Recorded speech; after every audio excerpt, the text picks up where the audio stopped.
تکیے والا صحابی تمہارے درمیان موجود ہے ایک حدیث میں، اور ایک فرمایا جب تک وہ حبر امت موجود ہے تب تک کسی اور سے مت پوچھا کرو. ان کا اشارہ ہے حضرت عبداللہ بن مسعود رضی اللہ تعالیٰ عنہ کی طرف. حضرت عبداللہ بن مسعود رضی اللہ تعالیٰ عنہ حضور نبی علیہ الصلوۃ والسلام کا کے نالین مبارک اور آپ کا تکیے مبارک اور آپ کے لیے پانی کا لوٹا لے کر کے رکھتے تھے، اس لیے ان کو کہا جاتا تھا صاحب النالین، ان کو کہا جاتا تھا صاحب الوسادہ، اور ان کو کہا جاتا تھا صاحب الاداوہ. یعنی اللہ کے نبی علیہ السلام کے لیے وضو کا پانی، اسی طرح سے آپ کے نالین مبارک، اور اسی طرح سے آپ کے لیے بیٹھنے کے لیے ایک بہترین شاندار تکیہ یا مسند وہ ہمیشہ ساتھ رکھتے تھے. تو حضرت ابو درداء نے فرمایا کہ جب تک یہ نالین والا یا یہ تکیے والا جب تک تمہارے درمیان موجود ہے کسی اور سے پوچھنے کی ضرورت نہیں ہے، اور وہ خود بھی ان سے پوچھا کرتے تھے. بہرحال ایمان والوں کا مزاج یہ ہوتا ہے کہ وہ اگر مسئلے کو جانتے ہیں تو عمل کرتے ہیں، اور اگر نہیں جانتے ہیں تو دوسرے جاننے والوں سے پوچھتے ہیں. آج کے زمانے میں چونکہ وسائل بہت ہیں، اور خصوصاً جیسے پہلے پرنٹ میڈیا کے ذریعے سے لوگ مسائل پوچھتے تھے، اب تو الیکٹرانک میڈیا کا دور آ گیا، اور سوشل میڈیا نے تو اور زیادہ سہولیات پیدا کر دی ہیں. تو جیسے یہ سوشل میڈیا طرح طرح کے دنیاوی مقاصد کے لیے اور بعض دفعہ غلط کاموں کے لیے بھی استعمال ہوتے ہیں، اسی طرح سے اگر اس کا استعمال دین کے لیے ہو اور دین کی اشاعت اور دین کی حفاظت اور دین کے سلسلے میں معلومات اس کے ذریعے سے لی جائیں تو گویا ہم اسے فائدہ اٹھا سکتے ہیں. اسی پس منظر میں آپ کی طرف سے آئے ہوئے سوالات ہیں، ان سوالات کا جواب آپ کی خدمت میں بہت اختصار کے ساتھ پیش کیا جا رہا ہے. اس پر پہلی بات یہ ہے کہ آپ میں سے جن حضرات نے اپنے شوق اور جذبے کے ساتھ یہ سوالات بھیجے، میں ان تمام کو جذبہ تحسین پیش کرتا ہوں. اللہ تعالیٰ اس جذبے کو قائم و دائم رکھے، اور اس جذبے کے نتیجے میں آگے اسلام پر عمل کرنے کا مزاج پیدا ہو جائے. آپ میں سے جن جن بھائیوں نے سوالات بھیجے ہیں ان کا نام لے کر کے میں جوابات عرض کرتا ہوں. سوال بھیجا ہے جناب محمد عاصم میر صاحب نے، یہ ٹنگمرگ سے ہیں. یہ سوال کرتے ہیں کہ میں استھما کا مریض ہوں، اور مجھے کبھی کبھی سانس لینے میں بڑی تکلیف ہوتی ہے اور انہیلر کی ضرورت پڑتی ہے. کیا انہیلر کی وجہ سے میرا روزہ سلامت رہے گا یا روزہ ٹوٹ جائے گا؟ تو جواب اس کا یہ ہے کہ انہیلر کے متعلق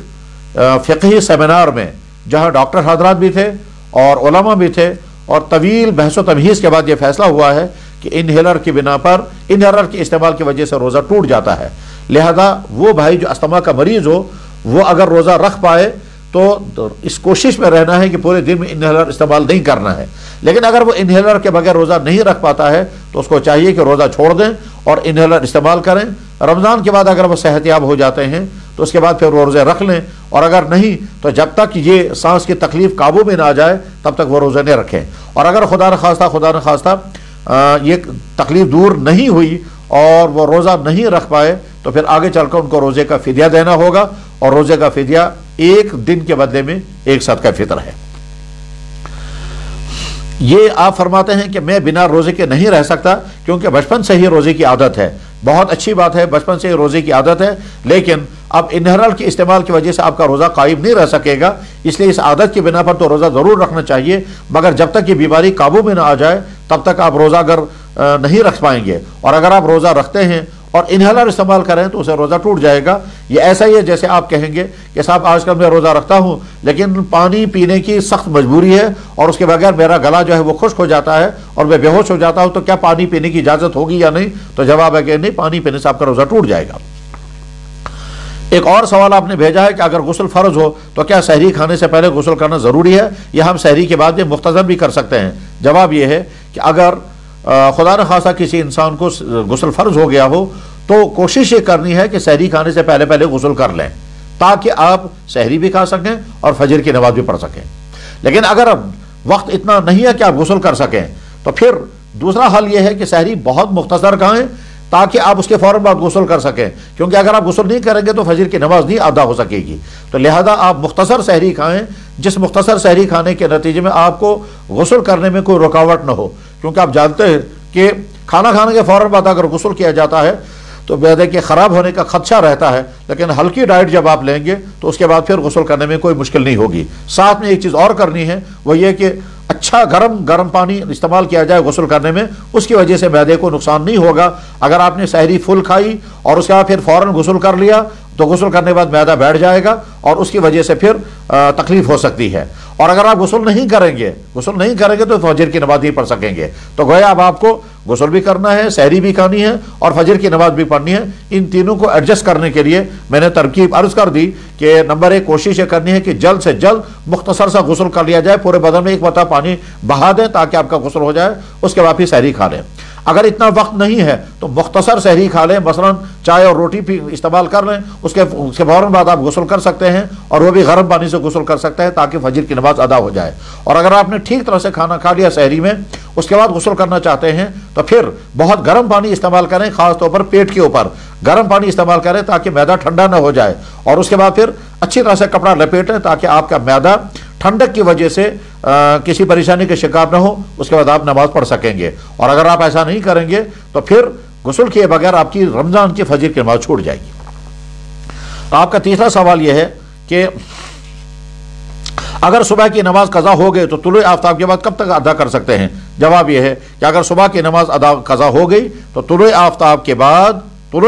کے بعد آپ جب بھی چاہیں یہ نماز ادا کر سکتے ہیں، کیونکہ قضا ہے۔ اب یہ طلوع آفتاب کے بعد جتنی جلدی ادا کی جا سکے اتنا بہتر ہے۔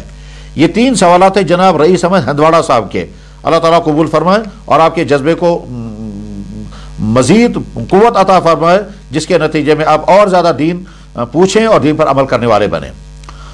اگلا سوال ہے محمد آصف صاحب کا۔ آپ کا سوال یہ ہے کہ کیا روزے کی حالت میں ٹوتھ پیسٹ کر سکتے ہیں؟ کہا یہ جاتا ہے کہ اس کا اثر معدے تک نہیں پہنچتا، اس بار بھی تھوڑی سی وضاحت فرمائیں۔ جواب اس کا یہ ہے کہ ٹوتھ پیسٹ کا اثر یقیناً معدے تک نہیں پہنچتا، اس میں کوئی شک نہیں، مگر ٹوتھ پیسٹ میں چونکہ مصنوعی ذائقہ ہوتا ہے، پیسٹ کے اندر چونکہ عام طور پر میٹھا پن یا کبھی تیکھا پن رکھا جاتا ہے یا کبھی پھیکا پن رکھا جاتا ہے اور وہ منہ کے ذائقوں کو متاثر کر لیتا ہے، تو اس لیے تمام کتابوں میں یہ لکھا ہوا ہے کہ ٹوتھ پیسٹ کرنے سے روزہ ٹوٹتا تو نہیں ہے لیکن مکروہ ضرور ہوتا ہے۔ مکروہ ہونے کے معنی یہ ہے کہ روزہ ویسا اچھا نہیں رہا جیسا اچھا روزہ ہونا چاہیے۔ آج کل چونکہ عام طور پر فجر کی نماز کے بعد لوگ سوتے ہیں اور سحری کھا کر کے چونکہ فجر کے بعد سوئے ہوئے ہوتے ہیں تو منہ کا ذائقہ بگڑ جاتا ہے۔ جب آدمی 8-9 بجے جاگ جاتا ہے تو اس وقت بڑی چاہت رہتی ہے کہ پیسٹ کریں۔ اس کا حل جو ہے وہ یہ ہے کہ تازہ مسواک کر لی جائے، اور یہاں کشمیر میں پائے جانے والا پودا ویر، اگر اس کا مسواک ہوگا تو منہ کا ذائقہ ٹھیک کر دیتا ہے، یا اسی طرح سے بازاروں میں جو مسواک ملتا ہے، پیلو کا مسواک جو کورڈ ہوتا ہے، وہ اگر تازہ مسواک کیا جائے تو اس کے ذریعے سے بھی ذائقہ ٹھیک ہو جاتا ہے۔ کوشش یہ کی جائے کہ پیسٹ ایوائڈ کر لیا جائے، اور اگر کسی نے کر لیا تو اسے روزہ مکروہ ہو جاتا ہے لیکن روزہ ٹوٹتا نہیں ہے۔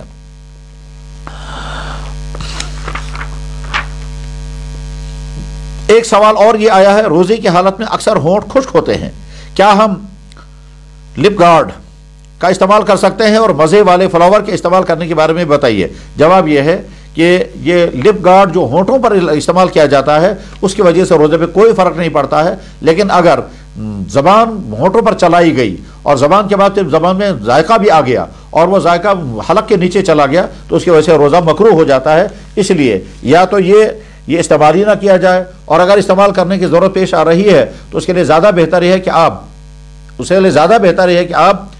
زیتون کا تیل استعمال کر لیں، اور اگر یہ لپ گارڈ استعمال کیا گیا تو اس سے بہرحال روزہ نہیں ٹوٹتا ہے۔ کوشش یہ کی جانی چاہیے کہ منہ کے اندر ذائقہ نہ پہنچے۔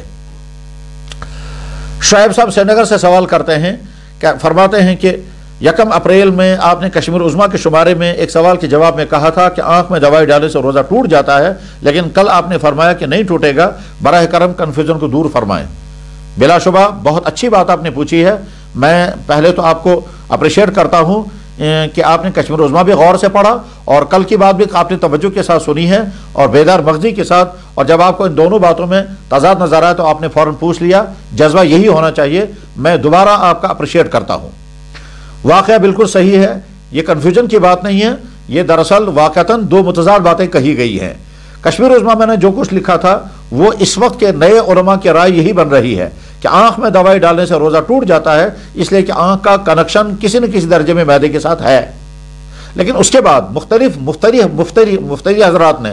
مختلف حضرات نے جب سوالات کیے، اور اس میں کچھ مفتی حضرات بھی ہیں، ان سے طویل گفتگو کے بعد پھر ہم نے تمام فتویٰ کی کتابیں دیکھی۔ ان تمام فتویٰ کی کتابوں کو دیکھنے کے بعد خلاصہ یہ نکلا کہ ابھی تک چونکہ تمام علماء اس بات پر متفق نہیں ہیں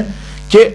آنکھ میں دوائی ڈالنے سے روزہ ٹوٹ جائے گا، اس لیے وہی سابقہ مسئلہ جو تمام کتابوں میں لکھا ہوا پہلے سے چلا آ رہا ہے کہ آنکھ میں دوائی ڈالنے سے روزہ نہیں ٹوٹے گا، مسئلہ وہی ہے۔ کشمیر عظمیٰ میں جو کچھ لکھا گیا تھا وہ چند علماء کی رائے تھی، لیکن جب تک وہ تمام علماء کی اجماعی رائے نہیں بنے گی تب تک اس پر عمل نہیں کرنا ہے۔ کشمیر عظمیٰ میں جو کچھ لکھا گیا اس کی تصحیح انشاءاللہ اگلے جمعے میں ہونے والی ہے، اور اس کے لیے میں نے الگ سے جواب تیار کیا ہے جو کشمیر عظمیٰ میں چلا جائے گا، اور اس میں یہی جواب آئے گا کہ آنکھ میں دوائی ڈالنے سے روزہ نہیں ٹوٹتا۔ خلاصہ ذہن میں آپ یہ رکھ لیں کہ کشمیر عظمیٰ میں لکھا ہوا جو جواب تھا وہ آج کے کچھ نئے علماء کی تحقیق کی بنیاد پر ہے، لیکن تمام قدیم علماء اور اکثریت علماء کی جن میں 99% ہے، سب کی رائے یہ ہے کہ آنکھ میں دوائی ڈالنے سے روزہ نہیں ٹوٹتا، مسئلہ وہی ہے، اور یہی انشاءاللہ اگلی کشمیر عظمیٰ میں آنے والا ہے۔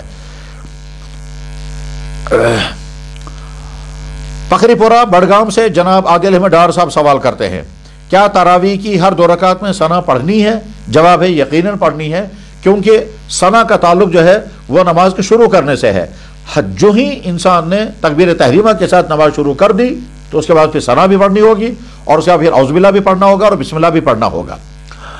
اگر تراویح میں 2 رکعتوں کی جگہ 3 رکعتیں ہو جائیں تو کیا پھر چوتھی رکعت پڑھ کر سجدہ سہو کر سکتے ہیں؟ جواب ہاں کر سکتے ہیں، کہ اگر تراویح کی 2 رکعت کے بجائے 3 رکعت ہو گئی تو 1 رکعت اور ملانی چاہیے، اور 1 رکعت اور ملانے کے بعد پھر آخر میں سجدہ سہو کر لیں، تو یہ یا تو یہ 4 رکعت بن جائے گی یا 2 رکعت رہ جائے گی۔ اگر آپ نے 2 رکعت پر اتحیات پڑھ کر پھر کھڑے ہوئے ہیں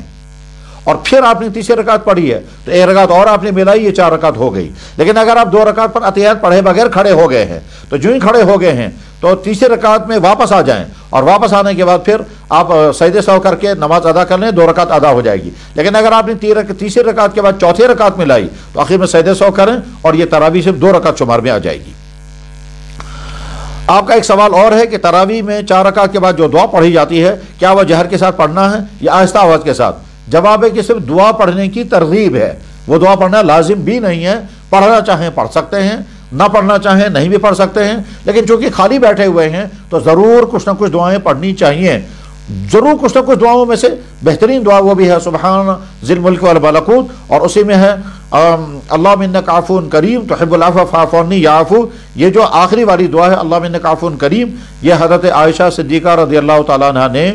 جناب رسول اکرم صلی اللہ علیہ وسلم کی بارگاہ اقدس میں سوال کیا کہ یا رسول اللہ اگر مجھے شب قدر نصیب ہو جائے تو مجھے کیا دعا مانگنی چاہیے؟ تو آپ علیہ السلام نے یہی دعا سکھائی تھی اللہم انک عفو کریم تحب العفو فاعف عنی۔ تو لہذا 4 رکعتوں کے بعد جو دعا پڑھی جاتی ہے وہ پڑھنا بالکل درست ہے، جہرن پڑھنا لازم نہیں، آہستہ پڑھنا ضروری نہیں، کسی طرح سے دعا پڑھی جائے لیکن پڑھی جائے۔ اور اگر کوئی انسان خاموش رہتا ہے تو اس کی بھی اجازت ہے، اور اگر کوئی انسان ان 4 رکعتوں کے بیچ میں اگر کوئی انسان ان 4 رکعتوں کے بیچ میں نوافل پڑھنا چاہے تو وہ بھی پڑھ سکتے ہیں۔ بلکہ مکہ مکرمہ میں صحابہ اور تابعین کے زمانے میں، مکہ المکرمہ میں صحابہ اور تابعین کے زمانے میں 4 رکعت کے بعد لوگ طواف کرتے تھے۔ طواف کرنے کے بعد جب طواف ختم ہو جاتا تھا پھر 4 رکعت نماز ادا ہوتی تھی، 4 رکعت سے فارغ ہونے کے بعد پھر لوگ طواف کرتے تھے۔ اور اس کے بدلے میں مدینہ طیبہ میں حضرت امام مالک رحمہ اللہ تعالیٰ کے زمانے میں 4 رکعت کے بعد امام صاحب بیٹھے رہتے تھے اتنی دیر تک کہ لوگ اپنے اپنے 4 رکعتیں اور پڑھ لیتے تھے۔ تو غرض یہ کہ 4 رکعت کے بعد چاہے آپ تلاوت کریں، چاہے نماز پڑھیں، چاہے یہ دعا پڑھیں، چاہے پھر یہ آہستہ پڑھیں، چاہے جہر کے ساتھ پڑھیں، اس میں کوئی مذائقہ نہیں ہے، لیکن جہر بھی اتنا زیادہ نہیں ہونا چاہیے کہ جس سے دوسروں کو تکلیف ہو۔ حافظ عثمان صاحب نائد خیر سوناواری سے سوال پوچھ رہے ہیں، فرماتے ہیں اگر کسی چھوٹے محلے میں مسجد نہ ہو، پھر وہ کسی کمرے میں صرف رمضان مبارک میں 5 وقتہ نماز ادا کر رہے ہوں تو کیا وہاں اعتکاف کر سکتے ہیں یا نہیں ہے؟ جواب ہے کہ ایسے کمرے میں اعتکاف نہیں کر سکتے، کیونکہ اعتکاف کے لیے مسجد کا ہونا ضروری ہے، اور مسجد بھی وہ جس میں 5 وقتہ نماز اذان و جماعت کے ساتھ ہو رہی ہے۔ جب محلے میں ایک کمرے کے اندر جماعت ادا کی جا رہی ہے تو کمرہ جو ہے وہ محلے اعتکاف نہیں ہے، اعتکاف جو ہے وہ مسجد کے اندر کیا جانا چاہیے۔ مصعب ابن اعجاز صاحب بانڈی پورہ سوال پوچھ رہے ہیں سفر میں روزے کا کیا حکم ہے؟ جواب، سفر میں روزہ رکھنا چاہیے، اس لیے کہ آج کے زمانے کے سفر میں بڑی آسانیاں ہوتی ہیں، لیکن اگر کوئی انسان سفر کی وجہ سے روزہ چھوڑنا چاہے تو قرآن نے اس کو اجازت دی ہے کہ سفر کی بنا پر آپ روزہ چھوڑ سکتے ہیں، قضا کر سکتے ہیں۔ چنانچہ قرآن کریم میں اللہ تعالیٰ شان و ارشاد فرماتے ہیں فَمَنْ كَانَ مِنْكُمْ مَرِيضًا أَوْ عَلَى سَفَرٍ فَعِدَّةٌ مِّنْ أَيَّامٍ أُخَرَ اگر تم میں سے کوئی انسان بیمار ہو یا سفر کی حالت میں ہو تو وہ ان ایام جو سفر یا بیماری کی وجہ سے چھوٹ گئے ان ایام کے روزے وہ بعد میں رکھ سکتا ہے۔ تو گویا سفر میں روزہ قضا کرنے کی اجازت ہے اور بعد میں روزوں کی قضا کرنی ہوگی، لیکن یہ اجازت ہے، یہ لازم نہیں ہے، یہ کنسیشن ہے، یہ آرڈر نہیں ہے۔ اگر کوئی انسان رمضان میں سفر کے اندر روزہ رکھ لے تو بہت بہتر ہوگا، بلکہ زیادہ ثواب ہوگا۔ سوال پوچھا جا رہا ہے زید کے معدے میں تکلیف ہے جس کی بنا پر وہ روزہ نہیں رکھ سکتا لیکن نماز ادا کرنے کے قابل ہے اور نماز ادا بھی کرتا ہے، کیا اس کے لیے نماز تراویح ادا کرنا بھی لازم ہے؟ جواب، یہ تین الگ الگ عمل ہیں، ایک ہے 5 وقتہ نماز کی ادائیگی، ایک ہے روزے کی ادائیگی اور ایک ہے نماز تراویح۔ اب اگر کوئی انسان کسی وجہ سے روزہ نہیں رکھ سکتا تو نماز اس کے لیے فرض ہے، وہ فرض رہے گی۔ تراویح کی نماز جیسے باقی لوگوں کے لیے اس کے لیے بھی ہے، لہٰذا اگر کوئی انسان روزہ نہیں رکھ پا رہا ہے تو اس کا معنی یہ نہیں ہے کہ وہ نماز بھی چھوڑ دے، اور یہ بھی معنی نہیں ہے کہ وہ تراویح نہ پڑھے۔ جذبہ یہ ہونا چاہیے کہ یا اللہ میں اگر روزہ نہیں رکھ پا رہا ہوں کم سے کم تراویح تو شوق کے ساتھ ادا کروں گا تاکہ میں 2 خیروں سے محروم نہ ہو جاؤں۔ خلاصہ یہ ہے کہ جو آدمی کسی مجبوری کی بنا پر، کسی عذر کی بنا پر، چاہے جسمانی تکلیف اس کی بنا پر اگر وہ روزہ نہیں رکھ پا رہا ہے تو تراویح ضرور پڑھے، اور جب تراویح پڑھے گا تو تراویح کا اجر ثواب اس کو ضرور ملے گا۔ یعنی خلاصہ دراصل یہ ہے کہ تراویح کی نماز روزے پر موقوف نہیں ہے کہ اگر روزہ ہوگا تو تراویح ہوگی ورنہ تو نہیں، ایسا نہیں ہے۔ جن کو سرے سے روزہ نہیں رکھنا ہے، مثلا وہ بوڑھا انسان جو اتنا کمزور ہو چکا ہے کہ جس کو اب سرے سے روزہ رکھنے کی طاقت ہی نہیں ہے اور آئندہ بھی اس کو صحت یاب ہونے کی امید نہیں ہے اور آئندہ بھی امید نہیں ہے کہ وہ روزہ رکھ پائے گا، وہ انسان روزوں کے بدلے میں فدیہ ادا کرے گا، روزہ رکھے گا ہی نہیں، لیکن تراویح پڑھ سکتا ہے۔ چلو اگر وہ کھڑے ہو کر تراویح پڑھ سکتا ہو تو بہت اچھا، اور اگر جو بیٹھ کے تراویح پڑھنا چاہے تو پڑھ سکتا ہے۔ تو تراویح الگ حکم ہے، اور یہ ایسا ہی ہے کہ اگر کوئی انسان یہ کہے گا کہ صاحب اگر میں کھانا نہیں کھا پا رہا ہوں تو کیا مجھے پانی پینے کی اجازت ہے یا نہیں؟ جواب ہے پانی الگ عمل ہے اور کھانا کھانا الگ عمل ہے۔ ظہور احمد صاحب اوڑی سے سوال کرتے ہیں اگر کوئی صاحب نصاب ہوتے ہوئے بھی صدقہ فطر ادا نہ کرے تو اس کے روزوں کا کیا حکم ہے؟ جواب ہے اس کے روزے ادا ہو گئے، روزے سر سے اتر گئے، روزوں کی ذمہ داری پوری ہو گئی، مگر صدقہ فطر ادا نہ کرنے کا وبال اس کے سر پر ہے اور یہ معاف نہیں ہوگا۔ اگر کسی شخص نے صدقہ فطر ادا نہیں کیا تو اس کو صدقہ فطر ادا کرنا ہوگا اور تاخیر کرنے پر اللہ سے توبہ بھی کرنی ہوگی۔ مثلا صدقہ فطر کی ادائیگی کا وقت عید الفطر سے پہلے ہے۔ اب اگر کوئی عید الفطر کی نماز بھی ہو گئی صدقہ فطر ادا نہیں کر پایا تو عید الفطر کی شام تک صدقہ فطر ادا کرے، نہیں ادا کیا تو اگلے دن ادا کرے، اگر اس نے پھر بھی ادا نہیں کیا تو ہفتے بار، لیکن اگر اب تک ادا نہیں کیا تو آج بھی وہ صدقہ فطر اس کے کندھوں پر باقی ہے اور وہ ادا کرنا لازم ہے۔ پیر مصباح الدین صاحب رشیدی ترہگام کپواڑہ سے سوال کرتے ہیں، فرماتے ہیں کیا داڑھی رکھنا سنت ہے اور کتنی رکھنی سنت ہے؟ جواب میں عرض یہ ہے کہ داڑھی رکھنا سنت نہیں، داڑھی رکھنا واجب ہے، داڑھی رکھنا لازم ہے، اور لازم اور واجب اس عمل کو کہا جاتا ہے جس عمل کو اللہ کے نبی نے کیا اور کبھی نہیں چھوڑا۔ جس عمل کو اللہ کے نبی نے ہمیشہ کیا اور کبھی نہیں چھوڑا اس کو کہا جاتا ہے واجب، جیسے عید کی نماز۔ اللہ کے نبی اعظم جب عید کی نماز شروع کی تو پھر آپ نے کبھی نہیں چھوڑی، حالانکہ عید کی نماز کا حکم کہیں قرآن کریم میں نہیں ہے۔ تو سمجھ لینا چاہیے کہ واجب اس عمل کو کہا جاتا ہے جس عمل کو اللہ کے نبی نے کیا، تسلسل سے کیا اور کبھی نہیں چھوڑا اور چھوڑنے کی اجازت بھی نہیں دی، اس عمل کو واجب کہا جاتا ہے۔ اس لیے ساری امت کا متفقہ فیصلہ یہ ہے کہ داڑھی رکھنا واجب ہے، لازم ہے، اور داڑھی مونڈ جانا جو ہے وہ سخت گناہ ہے، سخت منع ہے اور تمام کتابوں میں لکھا ہوا ہے۔ لہٰذا یہ سوال ہی کرنا صحیح نہیں ہے کہ صاحب داڑھی رکھنا سنت ہے یا غیر سنت ہے، نہیں، سنت کا اس میں کوئی تعلق نہیں ہے، داڑھی رکھنا واجب ہے، لازم ہے۔ اللہ کے نبی علیہ الصلوۃ والسلام جب کسی چیز کا حکم دیتے ہیں تو حکم بھی واجب ہوتا ہے، چنانچہ ایک علم ہے اصول فقہ جس کو ہمارے علماء جانتے ہیں، اس اصول فقہ کا ایک ضابطہ ہے الامر للوجوب، یعنی اللہ کے نبی جب کسی چیز کا حکم کریں تو وہ چیز واجب ہو جاتی ہے۔ تو داڑھی رکھنے کا آپ نے حکم دیا ہے اور ایک حدیث میں نہیں ہے، متعدد احادیث میں ہے، اور وہ احادیث تمام کے تمام صحیح احادیث میں، بخاری شریف، مسلم شریف وغیرہ، تمام صحابہ میں سے کوئی ایک صحابی بھی نہ داڑھی کا مونڈنے والا تھا نہ داڑھی کترنے والا تھا۔ اور اس سلسلے میں ساری امت کا فیصلہ یہ ہے کہ داڑھی کی کم سے کم مقدار، وہ بھی صحابی کے عمل سے معلوم ہوئی ہے، داڑھی کی کم سے کم مقدار ایک مٹھی کے بقدر ہے، اس سے کم داڑھی رکھنا درست نہیں ہے۔ لیکن جس آدمی نے ایک مٹھی سے کم داڑھی رکھی ہے، بہرحال وہ مونڈنے والے کے مقابلے میں کم درجے کا گنہگار ہے، مونڈنا زیادہ خطرناک ہے بمقابلے اس کے کہ مختصر رکھی جائے۔ دراصل شریعت کا اعلیٰ درجے کا حکم یہ ہے کہ انسان کا چہرہ اور بشرا، انسان کی وضع قطع، انسان کا لباس مکمل اسلام کے مطابق ہو، یہ ہے سب سے اعلیٰ درجہ، اور وہ وہی ہے کہ جو اللہ کے نبی علیہ السلام کا طرز عمل تھا۔ اگر کوئی انسان یہ سوال کرتا ہے کہ داڑھی کی مقدار کتنی ہونی چاہیے، تو جواب ہے کہ جو اللہ کے نبی کی داڑھی مبارک کی مقدار تھی وہی مقدار ہونی چاہیے، اور اللہ کے نبی علیہ السلام کی داڑھی مبارک ایک مٹھی سے کم نہیں تھی، وہ خشخشی نہیں تھی، تو وہی داڑھی ہے جو اسلام کا حکم ہے۔ ویسے داڑھی رکھنا تمام انبیاء علیہ السلام کی سنت ہے، اور داڑھی کا ثبوت خود قرآن کریم سے ہے، ثبوت میں عرض کر رہا ہوں قرآن کریم سے ہے۔ اللہ جل شانہ نے حضرت موسیٰ علیہ السلام کے واقعے میں بیان فرمایا کہ جب موسیٰ علیہ السلام طور پر تورات لینے کے لیے گئے، جو واپس آئے تو دیکھا ان کی قوم بگڑ چکی تھی، تو حضرت موسیٰ علیہ السلام نے اپنے بھائی حضرت ہارون علیہ السلام کو سرزنش کرتے ہوئے، ڈانٹ ڈپٹ کرتے ہوئے یہ پوچھا کہ بھائی تم کہاں تھے اور یہ ساری قوم گمراہ ہو گئی؟ تو قرآن کریم نے وہاں بیان فرمایا کہ موسیٰ علیہ السلام نے اپنے بھائی حضرت ہارون کو داڑھی اور بالوں سے پکڑا، تو بھائی نے عرض کیا یا ابن اخی لا تاخذ بلحیتی ولا برأسی، بھائی جان میری داڑھی اور میرے سر کے باہر مت پکڑو۔ تو گئے اس کا مطلب ان کی داڑھی اتنی تھی جسے پکڑی جا سکتی تھی۔ اسی طرح سے قرآن کریم میں اللہ تعالیٰ شان و ارشاد فرماتے ہیں کہ شیطان انسانوں کو گمراہ کرنے کی تدبیریں جو کرتا ہے، ان میں سے ایک چیز یہ کہ وہ اللہ کے پیدا کیے ہوئے فطری نظام میں تبدیلی پیدا کرتا ہے، انسانوں کا ذہن ایسا بناتا ہے کہ وہ اللہ کے فطری پیدا کی ہوئی چیزوں میں تبدیلی کریں گے۔ فَلَا يُغَيِّرُنَّ خَلْقَ اللَّهِ، شیطان کے گمراہ کرنے کے اعمال کو بیان کیا گیا 5ویں پارے میں، جس میں شیطان یہ کہتا ہے کہ میں انسانوں کو گمراہ کروں گا تو اللہ کی تخلیق میں تغیر کریں گے۔ چانچہ جہاں یہ آیت ہے اس کے ذیل میں تمام مفسرین، حضرت مولانا مفتی محمد شفیع صاحب رحمہ اللہ تعالی نے معارف القرآن میں، حضرت میر واحد مولانا محمد یوسف صاحب نور اللہ مرکزہ نے کشمیری ترجمہ قرآن تفسیر میں نقل فرمایا ہے کہ داڑھی کاٹنا اسی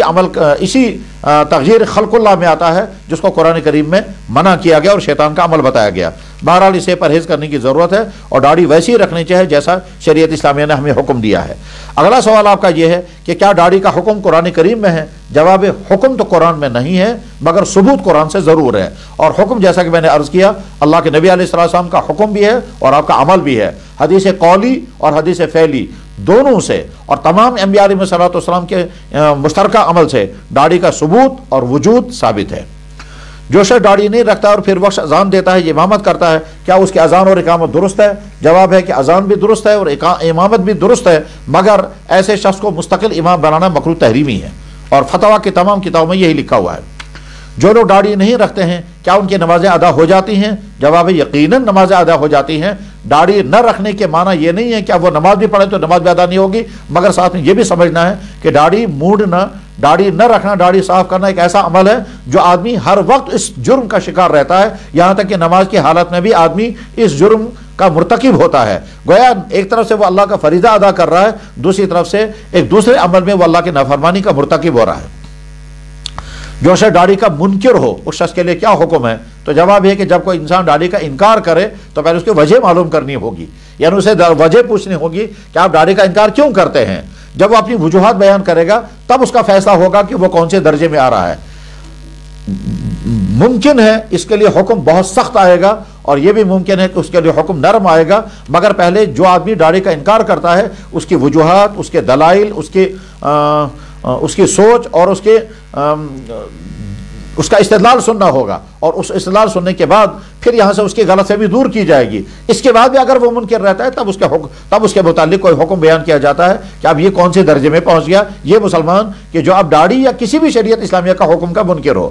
مسئلہ یہ دراصل صرف داڑھی کا ہی نہیں ہے، اسلام نے جتنی چیزوں کا حکم دیا ہے، چاہے وہ عبادات ہوں، چاہے وہ اخلاقیات ہوں، چاہے وہ حرام چیزوں سے بچنے کا معاملہ ہو، تو اگر کوئی انسان کہتا ہے میں نہیں مانتا اسے، تو اس کا حکم بیان کرنے سے پہلے یہ دیکھنا ہوتا ہے کہ اس کے نہ ماننے کی وجہ کیا ہے، یہ دلائل ہیں، یہ غلط فہمی ہے، یہ وجوہات ہیں، یہ تعویلات ہیں، استدلال کیا ہے، اس کے بعد اس آدمی کے بارے میں فیصلہ ہوتا ہے۔ عبدالباسط صاحب کولگام سے سوال کر رہے ہیں، مختلف مدارس کے لوگ آج کل چندہ جمع کرنے کے لیے عوام سے زکوٰۃ صدقات لیتے ہیں، لیکن وہ جمع کرتے وقت کسی سے یہ نہیں پوچھتے کہ بندے نے کس قسم کی امداد کی ہے، عام مدد کی ہے، زکوٰۃ دی ہے۔ اسی طرح سے یہ پیسہ ان کو مکس ہو جاتا ہے اور اس میں زکوٰۃ والا پیسہ مدرسے والے وہاں خرچ کرتے ہیں جہاں زکوٰۃ خرچ کرنا جائز نہیں۔ کیا ایسا کرنا ٹھیک ہے یا نہیں؟ اگر نہیں تو اس کا حل کیا ہے؟ جواب یہ ہے ایسا کرنا ہرگز درست نہیں ہے، کہ زکوٰۃ، صدقات، خیرات، عطیات اور امداد کی ساری رقمیں مکس کر دی جائیں۔ یہ طریقہ قابل اصلاح ہے، یہ طریقہ درست نہیں ہے۔ محتاط مدرسوں والے اور جو شریعت کے احکام کی پابندی کرتے ہوئے ادارے چلاتے ہیں وہ کبھی یہ غلطی نہیں کرتے ہیں، وہ رسیدیں کاٹتے ہیں۔ دینے والے نے رقم دی تو اگر زکوٰۃ کی رقم دی تو رسید پہ لکھا جائے گا زکوٰۃ، اور اگر اس نے امداد کی ہے تو رسید پہ لکھا جائے گا امداد، اور اس کے بعد پھر جب یہ رقم جمع ہوتی ہے تو زکوٰۃ کی رقمیں الگ کر دی جاتی ہیں، امداد کی رقمیں الگ کر دی جاتی ہیں، تاکہ زکوٰۃ کی رقم وہاں خرچ ہو جہاں زکوٰۃ کی رقم خرچ کرنے کا شریعت نے حکم دیا ہے، اور امداد کی رقم وہاں خرچ ہو جہاں امداد کی رقم خرچ کرنے کی اجازت ہے۔ جو لوگ یہ ساری رقمیں مکس کرتے ہیں اور اس کے بعد پھر خرچ کرتے ہیں، تو اگر یہ ساری رقمیں خرچ ہو گئی زکوٰۃ کی جگہوں پر تو پھر تو خطرہ نہیں ہے، کیونکہ زکوٰۃ پہ جگہ پر خرچ ہو گئی، زکوٰۃ کی رقم اور امداد کی رقم بھی۔ لیکن اگر اس جگہ یہ رقمیں خرچ ہو رہی ہیں جہاں امداد کی رقمیں خرچ ہو سکتی ہے، زکوٰۃ کی رقم خرچ نہیں ہو سکتی ہے، تو اس صورت میں یہ مدرسے والے جرم کا ارتکاب کر رہے ہیں۔ مثلا چندہ آیا اور چندے میں زکوٰۃ بھی ہے، صدقات بھی ہے، عطیات بھی ہے، امدادی رقوق بھی ہیں، اور یہ رقم مدرسے کی تعمیر میں لگائی گئی، یا یہ ساری کی ساری رقم مدرسے کے سٹاف کی تنخواہ میں دی گئی، تو یہ زکوٰۃ ادا نہیں ہوئی۔ اور زکوٰۃ ادا کیونکہ زکوٰۃ تنخواہوں میں نہیں دے سکتے، تعمیرات میں نہیں خرچ کر سکتے، اسی طرح سے مدرسے کی ان تمام چیزوں پر زکوٰۃ کی رقم خرچ نہیں کر سکتے جس کا مالک کوئی نہیں بنتا ہے، اور اس کا استفادہ بس مدرسے میں لائبریری ہوتی ہے۔ زکوٰۃ کی رقم لا کر کے اگر اس سے کتابیں خریدی جائیں اور کتابیں لائبریری میں رکھی جائیں گی، تو اگر کتابیں لائبریری میں رکھی گئی، وہ قرآن، وہ حدیث، تفسیر کی سیرت کی کتابیں ہوں گی، مگر زکوٰۃ ادا نہیں ہوگی، کیونکہ ہم نے یہ زکوٰۃ کی رقم جس جگہ خرچ کی اس کا مالک کوئی نہیں بنا۔ زکوٰۃ کے لیے لازم ہے کہ جس فرد کو ہم دے رہے ہیں اس کا مالک بن جانا چاہیے۔ تو لہٰذا مدرسے والوں کو چاہیے کہ جب وہ چندہ کرتے ہیں تو وہ مکس جمع چندہ نہ کریں، اور اگر اعلان کر رہے ہیں تو پھر ساتھ میں یہ بھی کہیں کہ صاحب زکوٰۃ کی رقم اگر آپ مجھے ہمیں دے رہے ہیں تو الگ دے دیجئے، اور اگر صدقات کی رقم تو الگ دے دیجئے۔ مکس کرنے کے بعد پھر خرچ کرنا کا حل ایک ہی ہے کہ صرف یہ ساری رقم ان جگہوں پر خرچ کی جائیں جہاں زکوٰۃ کی رقم خرچ ہوتی ہے۔ یہ رقم اس جگہ خرچ نہ کی جائے کہ جہاں زکوٰۃ خرچ نہیں ہو سکتی ہے، امداد کی رقم خرچ ہوتی ہے، اس لیے کہ اگر آپ نے اس جگہ یہ رقم خرچ کر دی جہاں زکوٰۃ کی رقم خرچ نہیں ہو سکتی ہے تو آپ گویا ماخوذ ہو سکتے ہیں اللہ کے ہاں کہ لوگوں نے تمہیں زکوٰۃ دی تو تم نے صحیح جگہ پر زکوٰۃ خرچ نہیں کی ہے۔ سجاد احمد لون صاحب بانڈی پور سے سوال کرتے ہیں، بہت سارے مدارس اپنا ایک اشتہار شائع کرتے ہیں جس میں ان کی طرف سے اپیل ہوتی ہے کہ زکوٰۃ، صدقات، خیرات، امداد وغیرہ مدرسے کے تعاون کریں۔ عرض یہ ہے کہ اس اکاؤنٹ میں کوئی زکوٰۃ کی رقم ڈالتا ہے، صدقے کی، کوئی امداد کی، اب اس سے وہ زکوٰۃ رقم کیسے الگ کر سکتے ہیں جبکہ ان کے پاس اس کی خبر نہیں ہوتی ہے؟ تو جیسا کہ یہی وہی سوال تھا جس کا جواب میں نے اپنی عرض کیا، وہی جواب ہے اس سوال کا بھی، کیونکہ سوال سیم ہے۔ خلاصہ اس کا یہ ہے کہ زکوٰۃ و صدقات وصول کرنے والے مدرسے والے ہوں، یتیم خانے والے ہوں، یا کوئی بھی ادارہ ہو، چاہے کوئی طبی ادارہ ہو، چاہے میڈیکل کا ادارہ ہو یا رفاہی ادارہ ہو یا یتیم خانہ ہو، جو لوگ بھی زکوٰۃ و صدقات کے رقمیں جمع کرتے ہیں ان کو پہلے زکوٰۃ و صدقات اور عطیات کے رقمیں خرچ کرنے کے ضابطے اسلام سے سننے سیکھنے پڑیں گے، اور اس کے بعد پھر وہ ان تمام چیزوں کو کریں۔ ایسا نہ ہو کہ آپ زکوٰۃ کے رقمیں جمع کر کے اور وہاں خرچ کر رہے ہیں جہاں زکوٰۃ کے رقمیں خرچ نہیں ہو رہی ہیں، اور اس کے بعد پھر زکوٰۃ دینے والا بری ہو جائے گا اور آپ کا معاوضہ ہو سکتا ہے۔ اللہ تعالی ہماری حفاظت فرمائے۔ سوال میں یہ بھی لکھا گیا ہے کہ 20-20 50-50 روپے کے ٹوکن بناتے ہیں، جب وہ کارڈ دیتے ہیں ان میں بھی زکوٰۃ کی رقم کا اہتمام نہیں رکھا جاتا ہے، تو ان دونوں صورتوں میں زکوٰۃ ادا ہوگی یا نہیں؟ تو جواب ہے کہ زکوٰۃ دینے والا تو بری ہو جائے گا، لیکن آپ جب ان سے پیسہ لے رہے ہیں اور خرچ کر رہے ہیں یہ دیکھے بغیر کہ زکوٰۃ کی رقم یہاں لگے گی یا نہیں لگے گی، تو یہ خرچ کرنے والے جو ہیں وہ اس کے ذمہ دار ہوں گے۔ بہرحال میں پھر اس کو رپیٹ کروں گا کہ جو لوگ یہ زکوٰۃ اور صدقات جمع کرتے ہیں، چاہے وہ مدارس والے ہوں، چاہے یتیم خانے والے ہوں، چاہے وہ رفاہی ادارے والے ہوں، چاہے وہ میڈیکل ایڈ دینے والے ادارے ہوں، جو لوگ بھی زکوٰۃ و صدقات کی رقمیں جمع کرتے ہیں وہ پہلے شریعت کے ضابطوں کو سیکھیں اور سمجھیں کہ زکوٰۃ کی رقمیں کہاں خرچ کرنی ہیں، امداد کی رقمیں کہاں خرچ کرنی ہیں، اس کے مطابق عمل کریں۔ ایسا نہ ہو کہ آپ دینی جذبے کی بنیاد پر ایک قدم اٹھا رہے ہیں اور وہ آپ کے لیے آخرت میں وبال کا ذریعہ نہ بن جائے۔ محمد سالم بن مجید گاندربل صاحب سے سوال کرتے ہیں، کہتے ہیں مفتی صاحب آپ بخوبی یہ بات جانتے ہیں کہ اس کشمیر میں جو ایک بڑی وبا ہے کہ ایک دوسرے کو تعویذ کرنا، مفتی صاحب کوئی وظیفہ بتائیے جس سے پورا اہل و عیال تعویذات کے شر سے محفوظ رہے۔ اس سلسلے میں پہلی بات میں عرض کرتا ہوں، کسی کو تکلیف پہنچانے کے لیے تعویذ کرنا بدترین جرم ہے، اور اس تعویذ میں اگر جادوگری کی جا رہی ہے تو جو لوگ یہ کر رہے ہیں ان کے کفر کا خطرہ ہے۔ اللہ کے نبی علیہ الصلوۃ والسلام نے سخت ترین تردید فرمائی ہے ایسے لوگوں کے لیے کہ جو جادو کرتے ہوں، تعویذ کرتے ہوں، دوسروں کی صحت، دوسروں کا مال، دوسروں کے گھریلو حالات پر جل بھون کر کے کسی ضد یا حسد کی بنا پر ان کے خلاف تعویذ سازی کرنا اور جادوگری کرنا بدترین جرم ہے، گناہ کبیرہ ہے۔ اور وہ جو لوگ یہ کرتے اور کرواتے ہیں، جو یہ تعویذ کرنے والے لوگ ہیں اور جو کروانے والے لوگ ہیں، وہ اسی دنیا میں اس کا سخت ترین خمیازہ بھگتتے ہیں۔ یاد رکھنا چاہیے جو دوسروں کو تعویذ کر کے کسی بھی طرح کا کوئی نقصان پہنچاتا ہے، مرنے سے پہلے وہ اسی طرح بلکہ اس سے بدتر کسی مصیبت کا شکار ہوگا۔ اور جو لوگ یہ تعویذ کرتے ہیں، کسی کے کہنے پر کسی کو تکلیف پہنچانے کا تعویذ کرتے ہیں، چاہے جو بھی لوگ ہیں، یاد رکھیں کہ آپ کسی انسان کے کہنے پر دوسرے انسان کو تکلیف پہنچا رہے ہیں، اور چاہے وہ پیسہ لے رہے ہوں یا چیزیں لے رہے ہوں، تو گویا آپ استعمال ہو رہے ہیں ایک مسلمان کو دکھ پہنچانے کے لیے۔ تو آپ سوچیں کہ اللہ کے نبی علیہ الصلوۃ والسلام کا امتی ہو کر کسی اللہ کے نبی کی دوسرے امتی کو تکلیف پہنچانا کس قدر بدترین جرم ہے۔ اس سلسلے میں حدیث یاد رکھیں، اللہ کے نبی علیہ السلام کو مبارک ارشاد ہے، من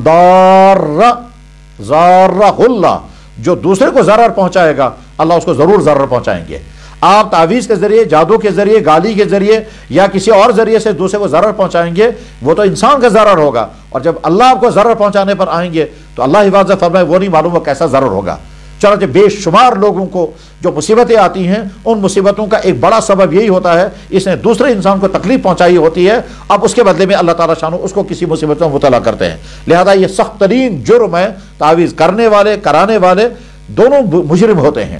اللہ نے کسی کو صحت عطا کی، کسی کو مال عطا کیا، کسی کو ترقی عطا کی، اور آپ جل بھون رہے ہیں، حسد کر رہے ہیں، یہ حسد بدترین جرم ہے۔ اللہ کے نبی علیہ السلام نے ارشاد فرمایا کہ حسد نیکیوں کو ویسے ہی کھا جاتا ہے جیسے آگ لکڑی کو کھا جاتی ہے۔ ان الحسد یاکل الحسنات کما تاکل النار الحطب، حسد نیکیوں کو ایسے ہی ختم کر دیتا ہے جیسے آگ لکڑی کو ختم کر دیتی ہے۔ اس دنیا میں حسد کا سب سے پہلا جرم شیطان نے کیا تھا، حسد کے بنا پر انہیں حضرت آدم علیہ السلام کو سجدہ نہیں کیا تھا۔ تو کبھی دوسرے انسان کی حسد نہیں ہونی چاہیے۔ اللہ نے کسی کو ہم سے آگے کر دیا، صحت کے اعتبار سے، خوبصورتی کے اعتبار سے، پیسے کے اعتبار سے، ذہانت کے اعتبار سے، عہدے کے اعتبار سے، مالیات کے اعتبار سے، مکان اچھا ہے، گاڑیاں اچھی ہیں، تو ہم کو خوش ہونا چاہیے، اس لیے خوش ہونا چاہیے اللہ نے ہمارے ایک بھائی کو اپنی مرضی کے مطابق زیادہ دیا، مجھے کم دیا۔ قرآن کریم میں اللہ تعالیٰ فرماتے ہیں ام یحسدون الناس علی ما آتاہم اللہ من فضل، کیا ہو گیا لوگوں کو حسد کرتے ہیں اپنے بندے کو، اگر میں نے کوئی چیز دی ہے تم کیوں حسد کرتے ہو؟ حسد کرنے والا دراصل اللہ پر اعتراض کرتا ہے، آپ نے اسے کیوں دیا مجھے کیوں نہیں دیا؟ تو حسد کرنا گناہ کبیرہ ہے، اور حسد کی بنیاد پر پھر کسی انسان کو تعویذ کرنا یہ دوسرا گناہ کبیرہ ہے، اس سے بچنا چاہیے۔ اور اب رہا بچنے کی تدبیر، تو اس میں بہت ساری تدبیریں ہیں، ان میں سب سے آسان والی تدبیر یہ ہے کہ صبح اور شام معوذتین یعنی سورہ فلق اور سورہ ناس کا ورد کرنا چاہیے۔ اس ورد کرنے کی تعدادیں الگ الگ ہیں، مثلا ہر فرض نماز کے بعد ایک ایک مرتبہ پڑھیں، یا ہر فرض نماز کے بعد 3 مرتبہ پڑھیں، یا صبح و شام 3 مرتبہ معوذتین یا 4 کل پڑھیں جیسا جس کا اللہ کے نبی علیہ السلام نے حکم فرمایا۔ اور معوذتین یعنی سورہ فلق اور سورہ ناس نازلی ہوئی تھی ایسے وقت میں جب اللہ کے نبی علیہ السلام پر ایک یہودی نے جادو کیا تھا، اور اس جادو کے اثرات آپ کے جسم اطہار پر کسی نہ کسی درجے میں ہوئے تھے، تو سورہ فلق اور سورہ ناس اسی غرض سے نازل ہوئی تھی۔ تو ان دونوں صورتوں کا بہت اہتمام کرنا چاہیے، اس کی وجہ سے انسان بہت سارے شر سے بچ جاتا ہے۔ دوسرا علاج یہ ہے کہ اگر ہو سکے تو منزل پڑھنے کا معمول بنائیں۔ منزل، یہ منزل دراصل قرآن کریم کی آیات کا ایک مجموعہ ہے،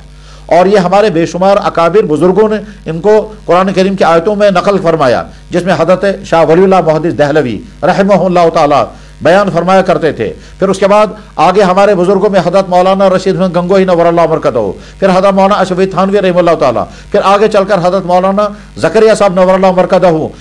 کہ جب اس طرح کا کوئی آدمی آتا تھا تو قرآن کریم کی ان آیتوں کو نشان لگا کر دیتے تھے، فرماتے تھے ان آیتوں کا ورد کیا کرو، اس سے تمہارا یہ جادو کا اثر ختم ہو جائے گا۔ بعد میں انہی آیتوں کو الگ شائع کیا گیا، اس کو کہتے ہیں منزل، اور اس میں سورہ الحمد شریف بھی ہے، سورہ بقرہ کی ابتدائی آیتیں بھی ہیں،